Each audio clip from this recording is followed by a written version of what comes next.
जब आप सावन के महीने में 2 लोटा जल महादेव जी को चढ़ाने के लिए जाओ, तब 3 चीजें अपने अंदर धारण करना।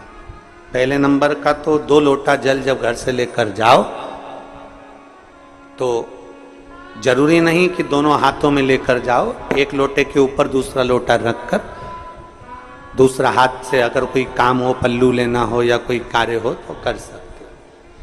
नहीं तो तुम 2 लोटा हाथ में रख लो और पल्लू डालना ना सिर पे,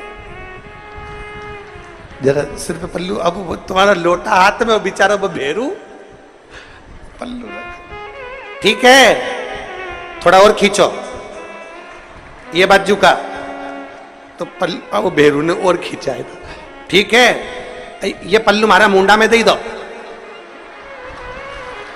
अब ठीक है।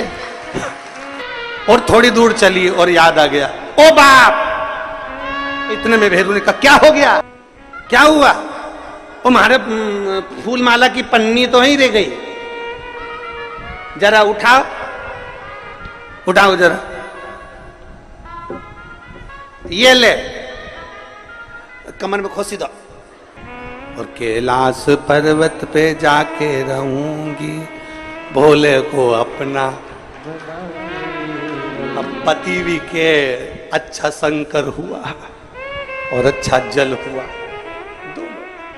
निवेदन है, अगर 2 लोटा हाथ में ना तो एक के ऊपर एक लोटा रखकर भगवान की भक्ति धारण करते हुए 3 चीजों में एक चीज जल 2 लोटा, दूसरा श्री शिवाय नमस्तुभ्यम का जाप पूरे सावन के महीने में से कम 5 दिन ऐसे निकालना कि बेलपत्री के पेड़ की छांव में बैठकर हम श्री शिवाय नमस्तुभ्यम की कम से कम 1 माला जरूर कर लें, जरूर। और मान लो अगर बेलपत्री का पेड़ नहीं मिले, तुम्हारे आसपास में नहीं मिले, तो फिर एक काम करना, शंकर जी के मंदिर की बेलपत्र मिली जाए, उसको सिर पे, हमारे यहाँ कहते हैं आंवले के वृक्ष का, जब आंवला नवमी आती है ना, तो आंवला नवमी आती है और आंवले के पेड़ के नीचे जाकर भोजन नहीं कर सकते, आंवले के वृक्ष के नीचे नहीं जा सकते, तो आंवले के वृक्ष की पत्ती को सिर पे रख के भोजन कर लो, तो कहते हैं कि हजारों अश्वमेध यज्ञ के पुण्य के बराबर, भंडारे के बराबर भोजन प्राप्त हो जाता है। आंवले के वृक्ष की पत्ती, तो वो बेलपत्र भी मस्तक पर बाबा को प्रणाम कर कर फिर वही बेलपत्र का आनंद करते हुए भाव से उस बेलपत्र को मात्र शीश से लगाई लिया ना, मस्तक पर चढ़ाई लिया ना, तो भी भगवान की अविरल भक्ति प्राप्त हो सकती, अविरल। और मान लो बेलपत्र भी ना मिले तो बेलपत्री के वृक्ष की थोड़ी सी मिट्टी अपने मस्तिष्क पर लगाकर मस्तक पर चढ़ाकर भी हम जाप कर सकते। बेलपत्र के वृक्ष की मट्टी का भी चंदन हम लगा सकते।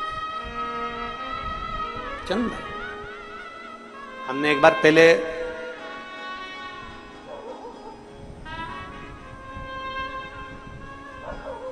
(2019) में एक बात कही थी, आपके स्मरण में है कि नहीं वो पता नहीं हमको, पर हमने कहा था कि मान लो यदि कोई बहुत ज्यादा कार्य अटक रहा हो, बहुत ज्यादा कार्य अगर अड़ रहा हो, तो बेलपत्री के वृक्ष के नीचे की मिट्टी का भी अगर तिलक रोज लगाकर आप अपने कार्य के प्रति जाओगे तो 15 या 20 दिन में या 1 महीने में वो कार्य पूर्ण होता ही है। बेलपत्री के वृक्ष की मिट्टी चंदन के बराबर, चंदन।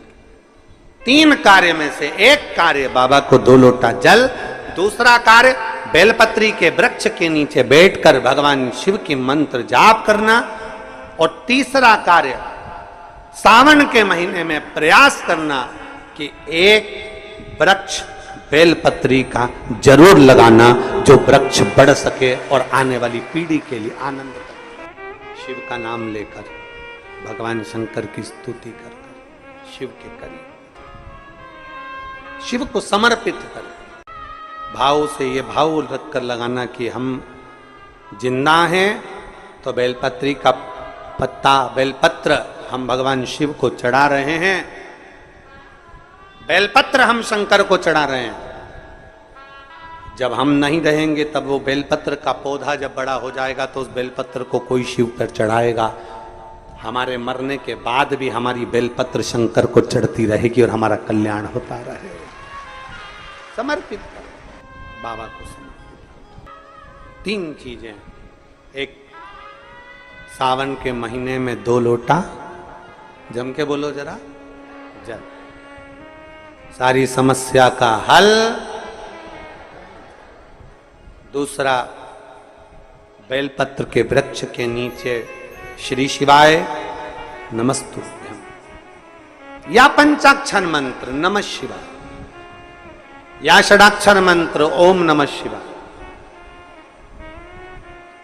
परंतु पुरुष और स्त्री दोनों पंचाक्षर और षडाक्षर मंत्र को जरा समझना। अगर पुरुष नमः शिवाय ओम नमः शिवाय मंत्र का जाप कर रहा है तो पुरुष सीधे चालू करेगा षडाक्षर मंत्र से ओम नमः शिवाय ओम नमः शिवाय। पर स्त्री जब भी मंत्र का जाप करेगी तो पंचाक्षर से चालू कर कर षडाक्षर पर पहुंचेगी। कहां से चालू करेगी? हमने पहले भी कथा में बताया। कहां से? जम के बोलिए जरा, नमः शिवाय, फिर बाद में षडाक्षर पर आएगी ओम नमः शिवाय। नमः शिवाय ओम नमः शिवाय, नमः शिवाय ओम नमः शिवाय, नमः शिवाय ओम नमः शिवाय, नमः शिवाय ओम नमः शिवाय। पुरुष ओम नमः शिवाय ओम नमः शिवाय ओम नमः शिवाय जप सकता, पर स्त्री पंचाक्षर से चालू कर कर षडाक्षर पर पहुंचेगी और पुरुष षडाक्षर से चालू कर देगा ओम नमः शिवाय ओम नमः शिवाय ओम नमः शिवाय ओम नमः शिवाय ओम नमः शिवाय। ये पुरुष चालू कर दिया, पर स्त्री जब जपेगी नमः शिवाय ओम नमः शिवाय ओम नमः शिवाय ओम नमः शिवाय, पंचाक्षर से चालू करा। कहां से चालू करा है? फिर से आप लोग एक बार बोल के देख लो, चालू करो बोलना नमः शिवाय ओम नमः शिवाय ओम नमः शिवाय। कहां से चालू करा था? नमः शिवाय से, षडाक्षर तक गए हो। फिर पुरुष ओम नमः शिवाय, नमः शिवाय ओम नमः नमः शिवाय ओम नमः शिवाय। पंचाक्षर से षडाक्षर तक। फिर से बोलो एक बार, बोलो चलो, नमः शिवाय ओम नमः शिवाय ओम नमः शिवाय ओम नमः शिवाय नमः शिवाय ओम नमः शिवाय। पंचाक्षर से षडाक्षर की ओर पार्वती मैया शिव जी के साथ में विराजी बैठी थी। भगवान शंकर के तेज पुंज गंगा जी के जल में चला जाता है और गंगा जी के जल से 6 पुत्र जन्म ले लेते हैं। 6 पुत्र जिनका नाम कृतिकाओं ने एक कर कर षडानंद कार्तिकेय रख दिया। षडानंद कार्तिकेय जी जब माता पार्वती जी के पास में आए और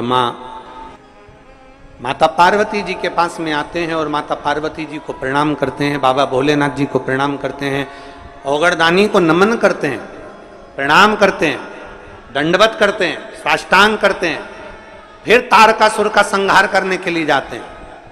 अपने घर से जब निकलो पहले 1 लोटा जल महादेव को समर्पित करो। घर में जो बुजुर्ग हैं, बड़े हैं, उनके चरण छुओ। माता पिता भाई भाभी जो घर में बड़े हैं उनके चरण छुओ। क्यों? क्योंकि शास्त्र कहता है जब घर से निकलते हैं 1 लोटा जल चढ़ाकर चरण छूकर जब हम अपने काम के लिए जाते हैं तो हमारे साथ अपने माता पिता का तप बल भी हमारे साथ में, महादेव की कृपा भी हमारे साथ जाती है।